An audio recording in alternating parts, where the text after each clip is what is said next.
Siddha never needed to choose between data and devotion, reason and ritual. They explored and have been exploring both realms and respect both paths. The approach is more holistic. Somebody had asked about how Siddhas see science. Well, today science has a very different shape and structure, and Siddhas today see science differently than how Siddhas saw science when it was 2000, 3000 years ago or longer.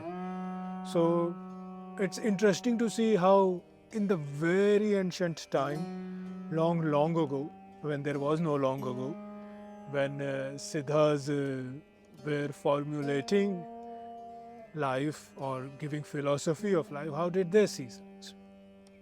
Of course, when we see science today, most of us picture test tubes, data sets, space telescope, or white coat in sterile labs. But long before any of all that, in the very ancient time, the realized beings from the Siddha tradition in Himalaya cultivated a way of knowing that was just as rigorous and a little bit more holistic, and they called it Vigyan. And for them, science was not just about physical world. Science was about truth in all its layer. Matter, yes, but also mind, consciousness, energy, and the unseen. So, how did the ancient Siddhas get there?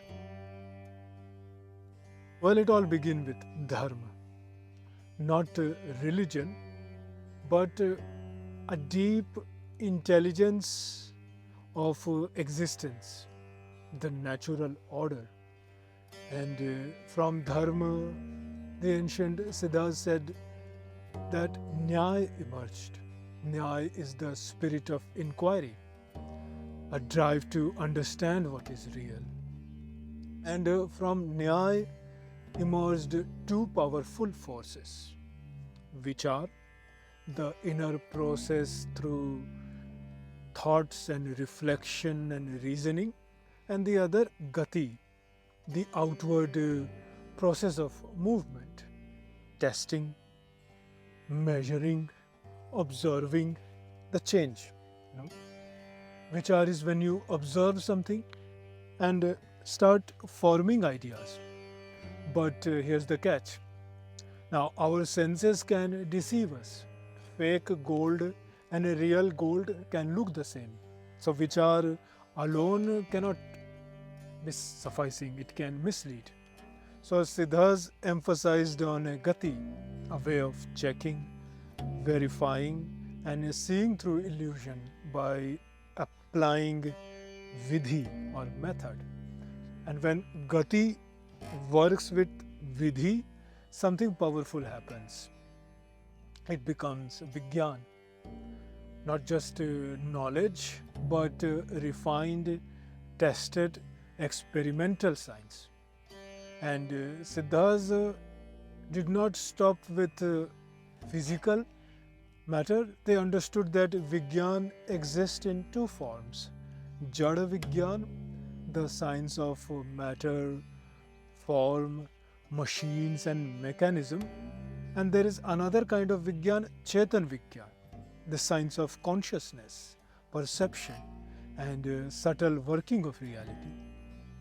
This same distinction showed up in the philosophy of Siddhas.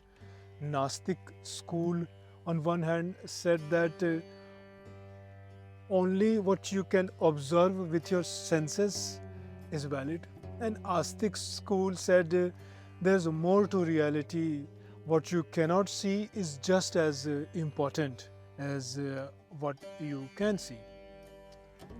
And Siddhas took both this Gnostic school and Astic school together, matter and spirit, visible and invisible. They are not separate or enemies, they are just different dimension of the same. Siddhas started using mechanical yantras, tools, cards, architecture, but also worked with subtle yantras, mantras, geometries, yantra, sacred geometries, and inner resonance. So, in modern times, you might say that Nastik is like modern materialistic scientists measuring the world with instruments and such, and Astik is like the consciousness researcher or a yogi or a new age quantum philosopher, one can say, exploring what lies beyond what is seen. And Siddhas have worked with both, believing in reason, believing in experience, but also knew that without method, truth can drift. So, Siddhas have brought it all together: Vichar for thought, Gati for testing, and Vidhi for the process. And when all of these come together, Vigyan is the outcome. Even mathematics, Ganit, wasn't just about numbers. It was a bridge between, or is a bridge between thought and reality. If one takes a very simple example of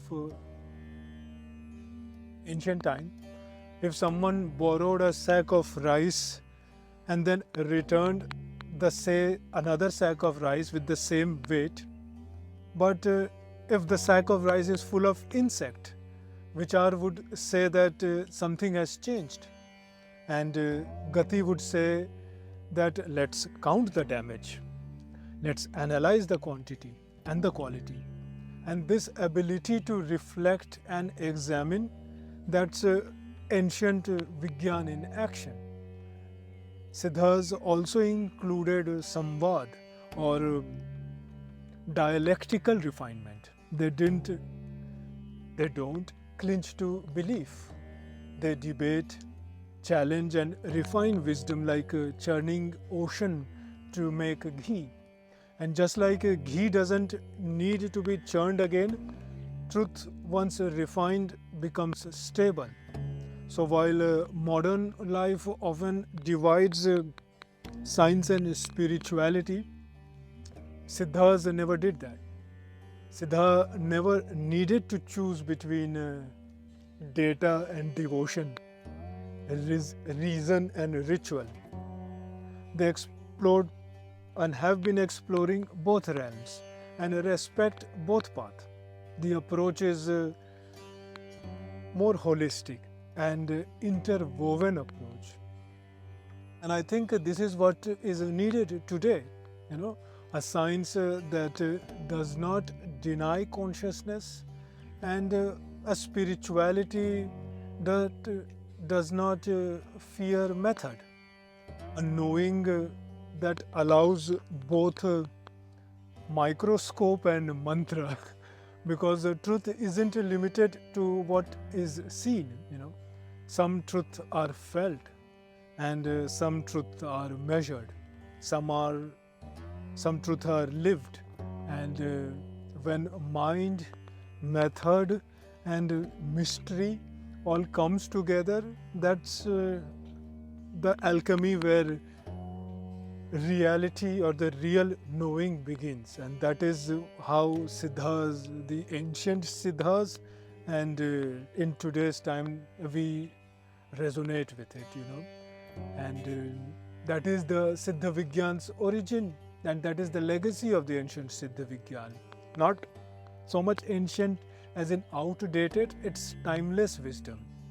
So that is a little bit about Siddha's ancient Vigyan and how Siddha tradition and how Siddha Tantra art sees science and and the spirituality.